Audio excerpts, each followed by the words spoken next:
Hurmatli O'zbekiston Respublikasi Prezidenti yordamchisi Saidaxonim Mirziyoyeva, Energetika vazirligi rahbariyati, Hududgaz aksiyadorlik jamiyati boshqa raisi Marfon Xo'jayev, ushbu murojaatim sizlargacha yetib boradi degan umiddaman va ushbu murojaatim orqali gaz tizimidagi ba'zi bir rahbarlarning noqonuniy, ya'ni korrupsion holatlari haqida aytib o'tmoqchiman. Bu murojaatimdan keyin ushbu ism familiyasini aytgan rahbarlarim tomonidan menga tazyiq va tahdidlar bo'lishini bilsamda majburman ushbu murojaatni qilishga. Surxondaryo viloyati gaz ta'minoti filiali direktori Mansur Mirzaqul Abduhafizovich hamda Surxondaryo viloyati Uzun tumani gaz ta'minoti bo'limi boshlig'i Turdiyev Xurshid Ziyodullayevichning umuman gaz sohasini talon-taroj qilishning umuman oxiri bo'lmayapti. Birgina Turdiyev Xurshid Ziyodullayevich tabiiy gazga ulab berish holatlarida abonent raqamlarini 7-8 milliondan sotib yeyotgani yetmagandek, Mansur Mirzaqul Abduhafizovich ya'ni viloyat rahbari bilan birgalikda kadrviy masalalarni, ya'ni xodimlarni ishga olib qo'yish jarayonini ham biznes o'chog'iga aylantirib, ikki rahbar hozir ishlab turgan gaz tashkilotini xususiy mulki deb biladi. Men buni 100% ishonch bilan aytishim mumkin va davlat tashkiloti ekanligini esdan chiqarib qo'yishgan. Xodimlari to'g'risida hech qanday ma'lumotga, nimaga ega bo'lmagan, faqat bo'lmaydi ham, qiziqtirmaydi ham. Chunki ularga shu kim 4 so'm pul bersa yoki bo'lmasam bir amaldor tankasi bor xodimlar qiziq va o'shalar ularni qiziqtiradi. Ularni menimcha asosiy maqsadi o'sha bugun kelsa, kimdan 4 so'm pulni cho'ntagiga solsa-da ketsa.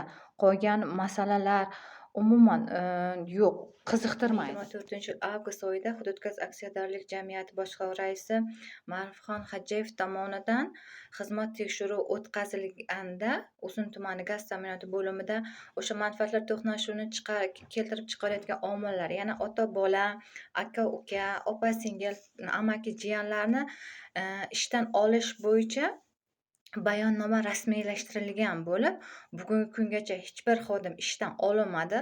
Ishdan olinish o'rniga ularni yanayam yog'liroq, mustahkamroq joyga ishga joylashtirib qo'yishdi. Xizmat tekshiruvida men avariya dispetcherlik xizmatida, ya'ni navbatchilik qismida ishlayotganligim sababli, o'quvchim yo'qligi va voyaga yetmagan farzandligim borligi sababli kechki smenaga kelganimda farzandim qarovsiz qolib ketayotganligini o'sha xizmat tekshiruvi jarayonida ishtirok etgan Hududgaz AJ vakillari, ya'ni Atajon Nuriddin va Tojiyev Abboslarga tushuntirganimda, ular menga 10-15 kunda yangi bo'sh ish o'rni bo'lganda o'tishi mumkinligi aytilgan edi. Lekin bugungi kungacha bo'sh ish o'rinlari bo'lsa-da, Turdiyev Xurshid hamda Mansurov Mirzaqul Abduhafizovichning tanish bilishlaridan u joylar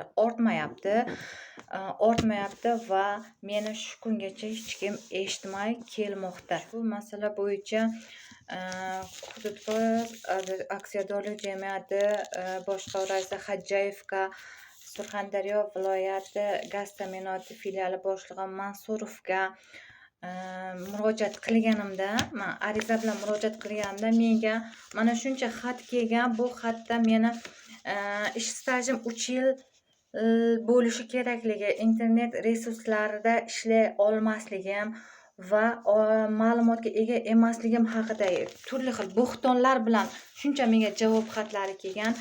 Lekin men gaz sohasida 2008-yildan beri, ya'ni 17 yildan beri ishlab kelayotganligim, internet resurs, ya'ni kompyuter yo'nalishida 14 yildan beri turli lavozimlarda ishlayotganligim va meni o'rta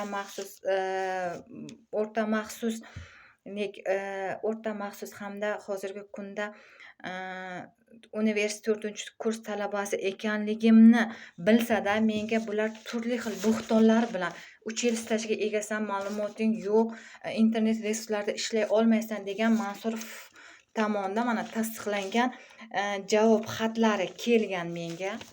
Uzun tumanida umuman o'rta maxsuslik mutaxassisga ega bo'lmagan xodimlar ham birgina stolni egallab o'tiribdi. Men ushbu savol bilan Mansurovga va Uzun tumani gaz ta'minoti bo'limi boshlig'i Turdiyevga murojaat qilganimda, o'sha savolni berganimda, u maktab shahodatnomasi bor degan javobni oldim. Men o'rta maxsuslik diplomim bo'lsa, xo'p, universitetga 4-kurs talabasi bo'lsam, yo'q, maniki hisobga o'tmas. Saidaxonim Mirziyoyeva ushbu murojaatim orqali o'z nafsini quliga aylangan va qozoni bir bo'lgan buyuk rahbarning nazoratga olinishida va mening ish faoliyatim, ish stajlarimni inobatga olib, odilona o'rganib, meni kunduzgi smenada ishga o'tishimda amaliy yordam berishingizni so'rayman.